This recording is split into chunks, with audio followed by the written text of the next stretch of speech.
America और Iran के बीच बढ़ते सैन्य तनाव के बीच अमेरिकी राष्ट्रपति डोनाल्ड ट्रंप ने बड़ा दावा किया है।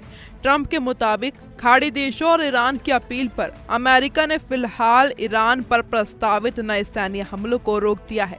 ट्रंप ने कहा कि दोनों पक्षों के बीच बातचीत आगे बढ़ रही है और संघर्ष को खत्म करने के लिए एक व्यापक समझौते की रूपरेखा तैयार की जा चुकी है। उनका कहना है कि यदि सभी पक्ष सहमत होते हैं तो क्षेत्र में लंबे समय से जारी तनाव कम हो सकता है और हालात सामान्य होने की दिशा में आगे बढ़ सकते हैं। अब समझते हैं कि इस संभावित डील का सबसे बड़ा केंद्र हॉर्मुज जलसंधि क्यों है। ये दुनिया के सबसे महत्वपूर्ण समुद्री व्यापार मार्गों में से एक है। वैश्विक समुद्री तेल आपूर्ति का बड़ा हिस्सा इसी रास्ते से होकर गुजरता है। जब भी यहाँ तनाव बढ़ता है, पूरी दुनिया में तेल की कीमतों पर असर पड़ता है। पिछले महीनों में जहाजों की आवाजाही प्रभावित हुई और ऊर्जा बाजारों में अनिश्चितता बढ़ गई थी। ट्रंप ने कहा कि प्रस्तावित समझौते के तहत हॉर्मुज को पूरी तरह खोलने की दिशा में काम होगा। अगर ऐसा होता है तो अंतर्राष्ट्रीय शिपिंग कंपनियों, तेल आयात करने वाले देशों और वैश्विक बाजारों को बड़ी राहत मिल सकती है। भारत जैसे देशों के लिए भी ये खबर महत्वपूर्ण है, क्योंकि भारत अपनी ऊर्जा जरूरतों का बड़ा हिस्सा खाड़ी क्षेत्र से पूरा करता है। हॉर्मुज में स्थिरता का मतलब तेल आपूर्ति में कम जोखिम और संभावित रूप से कीमतों पर दबाव कम होना हो सकता है।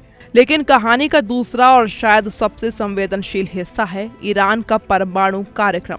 अमेरिका लंबे समय से कहता रहा है कि किसी भी समझौते की सबसे बड़ी शर्त ये होगी कि ईरान परमाणु हथियार विकसित ना कर सके। ट्रंप प्रशासन लगातार इस मुद्दे को अपनी प्राथमिकता बताता रहा है। दूसरी ओर ईरान हमेशा कहता रहा है कि उसका परमाणु कार्यक्रम शांतिपूर्ण उद्देश्यों के लिए है।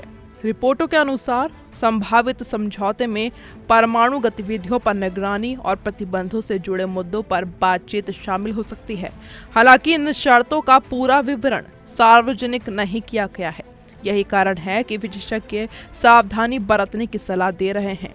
ट्रंप पहले भी कई बार कह चुके हैं कि डील करीब है, जबकि ईरान की ओर से अक्सर कहा गया है कि अंतिम फैसला अभी नहीं हुआ है। इसलिए इस बार भी दोनों पक्षों के आधिकारिक कदमों पर नजर रखना जरूरी होगा। इस घटनाक्रम में सऊदी अरब और अन्य खाड़ी देशों की भूमिका भी काफी जरूरी मानी जा रही है। अंतर्राष्ट्रीय रिपोर्टों के मुताबिक क्षेत्रीय नेताओं ने अमेरिका से संयम बरतने की अपील की थी। उन्हें चिंता थी कि अगर अमेरिका और ईरान के बीच खुला युद्ध छिड़ता है तो उसका असर पूरे खाड़ी क्षेत्र के तेल ढांचे, बंदरगाहों और सुरक्षा व्यवस्था पर पड़ सकता है। सूत्रों के अनुसार बातचीत में कई मध्यस्थ देशों ने पर्दे के पीछे सक्रिय भूमिका निभाई। उद्देश्य था कि सैन्य टकराव को रोका जाए और कम से कम अस्थायी स्तर पर ही सही, लेकिन संवाद की प्रक्रिया जारी रखी जाए। अगर ये मध्यस्थता सफल होती है तो ये खाड़ी क्षेत्र की कूटनीति के लिए भी बड़ी उपलब्धि मानी जाएगी, क्योंकि पिछले वर्षों में यही क्षेत्र अमेरिका ईरान प्रतिद्वंदिता का सबसे संवेदनशील मैदान बना रहा है। अब सवाल उठता है कि इजराइल की भूमिका क्या है। रिपोर्टों में कहा गया है कि इजराइल अमेरिका के साथ मिलकर प्रस्तावित व्यवस्था पर काम करने को तैयार है, लेकिन इजराइल लंबे समय से ईरान के परमाणु कार्यक्रम को अपने लिए सबसे बड़ा सुरक्षा खतरा मानता रहा है। इसलिए वो किसी भी समझौते को तभी स्वीकार करेगा जब उसे लगे कि ईरान की परमाणु क्षमता पर वास्तविक और प्रभावी नियंत्रण सुनिश्चित किया गया है। यही वजह है कि आने वाले दिनों में वॉशिंगटन, तेहरान और तेल अवीव के बीच होने वाली बातचीत बेहद महत्वपूर्ण होगी। फिलहाल सबसे महत्वपूर्ण बात यह है कि हमले रुके हैं, लेकिन खतरा पूरी तरह से टला नहीं है। हाल ही के दिनों में अमेरिका और ईरान दोनों ने कुछ सैन्य गतिविधियों को रोकने के संकेत दिए थे और राजनयिक प्रयास भी जारी थे, लेकिन क्षेत्र में तनाव अभी भी पूरी तरह से खत्म नहीं हुआ है।